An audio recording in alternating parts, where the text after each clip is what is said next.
मुस्लिमों का सबसे पवित्र धार्मिक स्थान मक्का मदीना अरब में स्थित है। प्रतिवर्ष पूरी दुनिया से लाखों की संख्या में मुस्लिम जन मक्का मदीना में अपने गुनाहों की क्षमा मांगने के लिए और जन्नत पाने की इच्छा से जाते हैं। जिस तरह हिंदू चार धाम तीर्थ करने के लिए जाते हैं, ठीक उसी तरह मुस्लिम तीर्थ करने के लिए मक्का हज करने जाते हैं। किंवदंती है कि मक्का में एक पवित्र काबा है जिसका चक्कर लगाकर चूमने पर हज की यात्रा पूरी मानी जाती है। मक्का पहुंचने के लिए हज यात्रियों को पहले मक्का की राजधानी जेदाह या यूं कहें कि वो बंदरगाह जहां से लोग मक्का में प्रवेश करते हैं उसे पार करना होता है। जेदाह अंतर्राष्ट्रीय हवाई अड्डे का भी मुख्य स्थान माना जाता है। जेदाह से मक्का जाने तक पूरे मार्ग में हर तरह की नियमावली निर्देशों का उल्लेख रहता है। जेदाह में यह निर्देश पहले दिया जाता था कि काफिरों का मक्का में आना मना है। बता दें, यहाँ काफिर शब्द का प्रयोग नास्तिक लोगों को दर्शाने के लिए किया जाता था। हालांकि बाद में काफिर शब्द की जगह नॉन मुस्लिम और गैर मुस्लिमों का शब्द का उपयोग किया जाने लगा। जेदाह से मक्का जाने तक के रास्ते में जितने भी निर्देश दिए जाते हैं वह अधिकतर अरबी भाषा में ही होते हैं।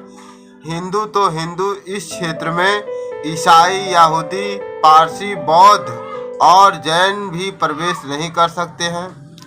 मुसलमानों के सबसे बड़े तीर्थ स्थल मक्का मदीना में शिवलिंग होने की अफवाह सिर्फ आज से नहीं बल्कि कई साल पहले से सुनने में आ रही है।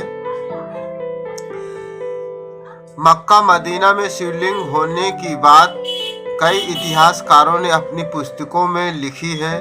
रोमन इतिहासकार जिनका नाम खोदरस सलम है, उन्होंने अपनी पुस्तक में स्पष्ट रूप से यह वर्णन किया है कि मक्का मदीना में पहले माक्केश्वर यानी महाशिव का मंदिर था। यह उस समय की बात है जब मुसलमान वहां इबादत नहीं करते थे।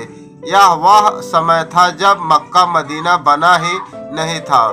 मक्का के बनने से पहले से ही वहां पर मक्केश्वर की आराधना होती आ रही है। ऐसा भी माना जाता है कि मक्का में 365 मूर्तियों की पूजा की जाती थी, लेकिन फिर बाद में मुसलमानों ने मूर्तियों को हटा दिया था। लेकिन मूर्तियों को हटाने के बाद भी उनके दाग वहीं पर रह गए।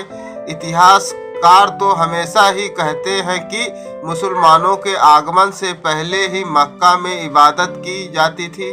मक्का मदीना में पाक साफ स्थल होने के कारण एक कारण यह भी है कि वह स्थल कुरान, जो कि मुसलमानों का पवित्र ग्रंथ है, उसका उद्गम स्थल माना जाता है। मक्का में काबा है, इसलिए तो दुनिया भर के सभी मुसलमान नमाज पढ़ते समय अपना मुंह काबा की दिशा में ही रखते हैं ताकि नमाज के समय उनकी बात सीधा अल्लाह तक पहुंच जाए।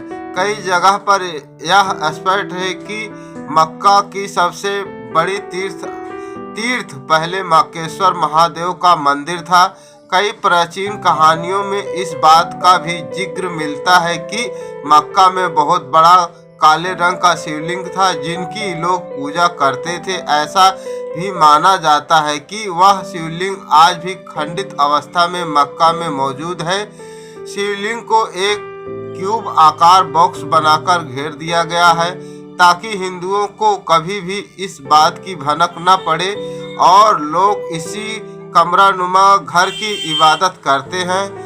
महान इतिहासकार पी.एन. ओक ने अपनी पुस्तक वैदिक विश्व राष्ट्र का इतिहास में मक्का में शिवलिंग होने की बात को विस्तार से स्पष्ट किया है। ऐसा भी कहा जाता है कि वेंकटेश पंडित ग्रंथ रामावतारचरित युद्धकांड प्रकरण अद्भुत प्रसंग में मक्केश्वर लिंग का उल्लेख किया गया है, जिससे स्पष्ट होता है कि मार्केश्वर शिवलिंग सच में मौजूद है। पौराणिक ग्रंथों में यह भी कहा जाता है कि लंका का राजा रावण, जो बहुत बड़ा शिव भक्त था, एक दिन एक बड़ा सा शिवलिंग लिए अपने उड़न तस्तरी से में लंका जा रहा था, लेकिन वह शिवलिंग इतना भारी था कि उन्होंने सोचा कि एक बार शिवलिंग को नीचे रखकर थोड़ा विश्राम कर लेता हूँ। फिर रावण ने शिवलिंग को जमीन पर रख दिया, लेकिन विश्राम करने के बाद रावण ने जब वापस शिवलिंग को उठाने की कोशिश की, तब शिवलिंग को उठा नहीं सका। वही स्थान जहां रावण ने शिवलिंग को रखा था, वह जगह मक्का ही था। कई पौराणिक ग्रंथों में यह भी कहा जाता है कि जिस स्थान पर आज मक्का है, वह श्री कृष्ण के कालयवन नामक राक्षस का विनाश किया था। मोहम्मद पैगंबर के आने से पहले शिवलिंग को लात कहा जाता था। मक्का में मौजूद काले पत्थर की लोग उपासना करते हैं, जिसकी इबादत करते थे, वह काले रंग का पत्थर नहीं बल्कि शिवलिंग है। मक्का में शिवलिंग की उपस्थिति पर गंगा के विषय में एक मशहूर कहानी है। कारण शिवजी गंगा और चंद्रमा के साथ नहीं रह सकते। यह बात बिल्कुल सच है कि जहां महादेव की शिवलिंग होगी, वहां पवित्र गंगा का स्थान जरूर होगा। मक्का के काबा के पास पवित्र झरना बहता है, जिससे पवित्र जल को ग्रहण करके लोग धन्य हो जाते हैं। मुसलमान इस पवित्र झरने को आबे जमजम के नाम से पुकारते हैं। हज करने के बाद मुस्लिम लोग इस पवित्र जल को अपने बोतल में भरकर अपने साथ ले जाते हैं। यह समानता बिल्कुल वैसी है जैसे लोग गंगा के निकट गंगा जल को अपनी बोतल पर भर लेते हैं। मक्का में हज के दौरान कई सारी रीतियां वैसे ही निभाई जाती हैं जैसे हिंदुओं में पूजा के समय निभाई जाती है। लेकिन जैसा कि हमने आपको पहले भी कहा था कि मक्का मदीना में शिवलिंग है या नहीं, इस बात को स्पष्ट प्रमाण नहीं मिला है।